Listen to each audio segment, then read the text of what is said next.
بسم اللہ الرحمن الرحیم ایاک نعبد و ایاک نستعین۔ جناب وزیر اعلیٰ پنجاب عثمان بزدار، میں جب بھی ادھر آتا ہوں لاہور میں اور آپ کی پریزنٹیشنز لیتا ہوں کہ مختلف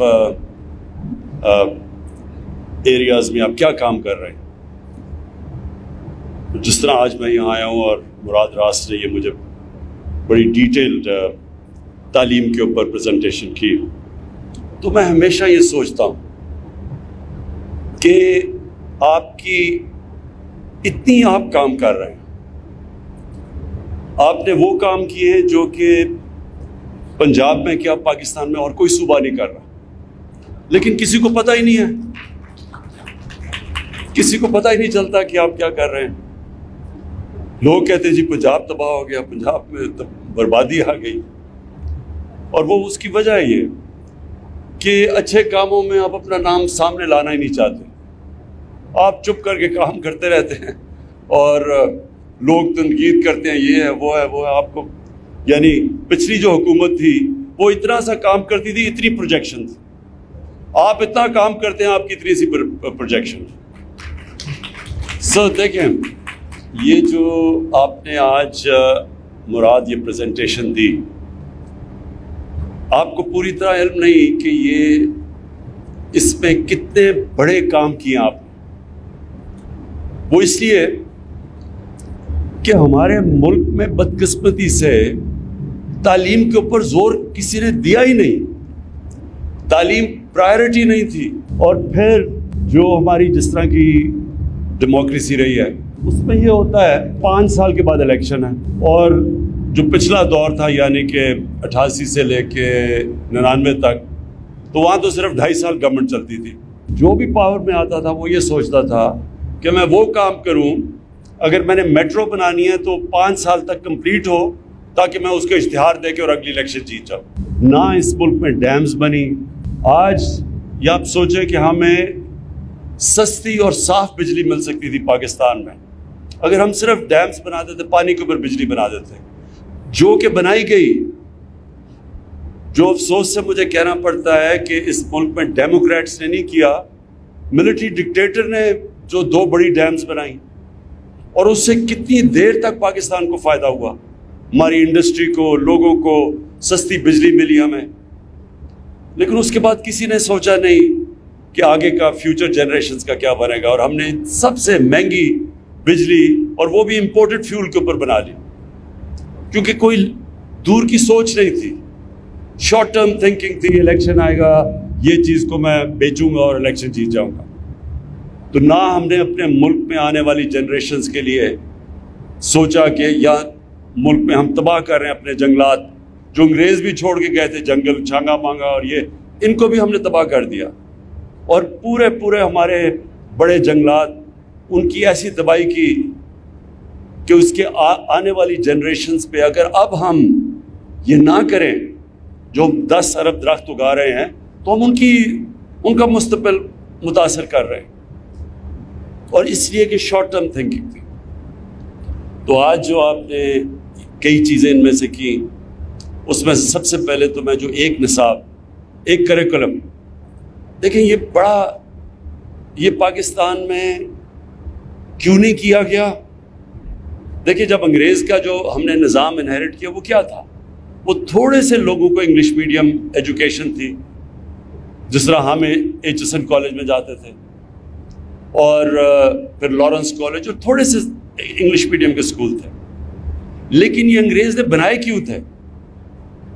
اگر آپ لارڈ میکالے کی وہ اسٹیٹمنٹ میرے خیال میں آج سے 150 سال پہلے جو اس نے کہا تھا، جس نے یہ تعلیم کا نظام لے کے آیا تھا، وہ کہتا تھا کہ ہم ایک کلاس بنانا چاہتے ہیں ہندوستان میں، ایک وہ کلاس جو اس کا رنگ تو ہو تو ہندوستانی، لیکن وہ ہماری طرح سوچے، اس کے سارے ایٹیٹیوڈ ہمارے ہوں، اور اس کے ذریعے ہم اتنے بڑے برے صغیر کے اوپر حکومت کریں۔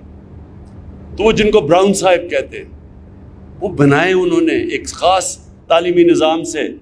ہم جب HSN کالج سے نکلے تو جب میں انگلینڈ گیا ایچسن کالج کے بعد تو مجھے ایسے لگا کہ مجھے ایک انگلش پبلک اسکول بوائے بنایا گیا ہے، پاکستانی نہیں بنایا گیا.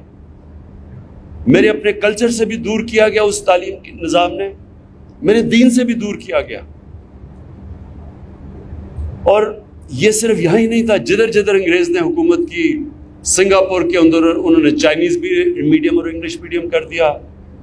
جدھر بھی وہ گئے انہوں نے ایک انگلش میڈیم چھوٹی سی کلاس کے لیے، باقی دوسروں کے لیے، عوام کے لیے. اب اصولاً تو جب ہم آزاد ہوئے تھے تو ہمیں سب سے پہلے اپنا تعلیم کا نظام ٹھیک کرنا چاہیے تھا. ہمیں ایک سنتھسائز، ایک سلیبس لانا چاہیے تھا، ایک ہی کریکولم، تاکہ ایک قوم بنتی. اس کے بجائے تین طرف نکل گئے. ایک طرف دینی مدرسے چلے گئے، ایک طرف اردو میڈیم اور چھوٹی سی کلاس کے لیے انگلش میڈیم. اور انگلش میڈیم بھی اس طرح تعلیم ایوالو ہوئی کہ وہ تعلیم کے اوپر کم زور تھا، دیسی ولایتی بنانے کا زیادہ زور تھا.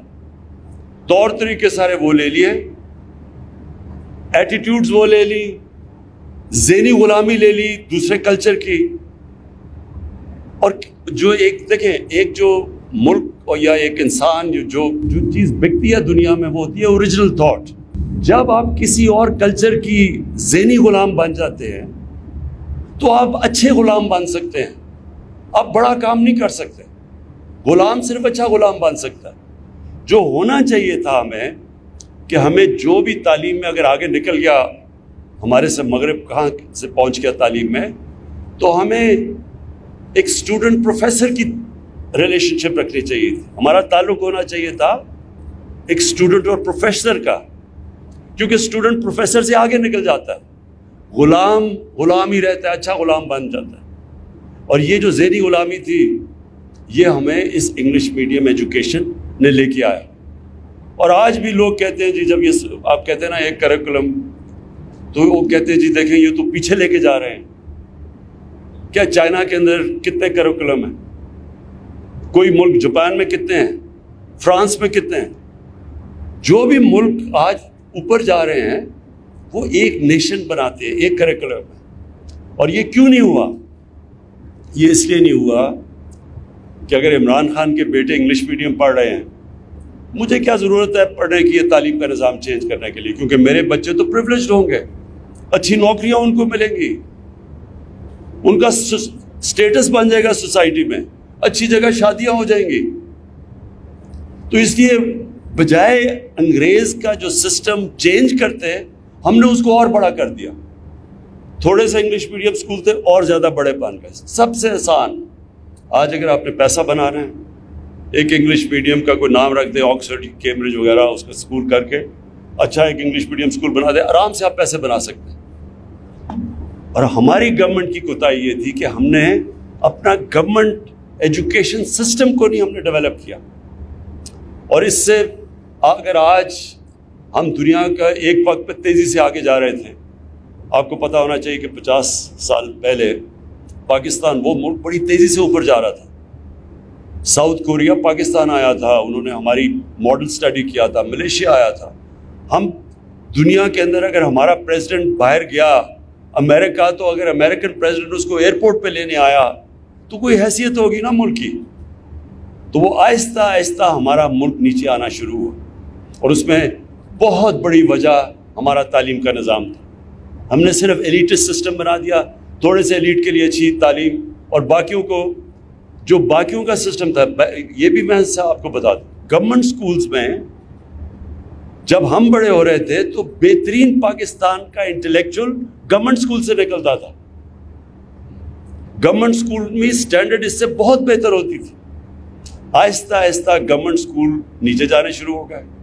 گورنمنٹ سکول کے اچھے ٹیچرز نے پرائیویٹ سکول کھولے یا پرائیویٹ سکولوں میں چلے گئے، تو گورنمنٹ سکول سسٹم نیچے چلا گیا. اور جو چھوٹا سا پرائیویٹ سکول سسٹم تھا وہ آگے تو گیا، لیکن انہوں نے ہمیں ایک دوسرے کلچر کا غلام بنا دیا. تو یہ جو آپ شفقت محمود اور آپ فیڈرل منسٹر، آپ نے جو خاص طور پہ کیا، مراد یہ بہت بڑا ایک چینج ہے. یہ ایک وقت آئے گا کہ لوگ ریئلائز کریں گے یہ ایک ٹرننگ پوائنٹ ہے، اور یہ ایک دم میں ٹھیک نہیں ہوگا، یہ مشکل ہے، یہ آسان نہیں ہے۔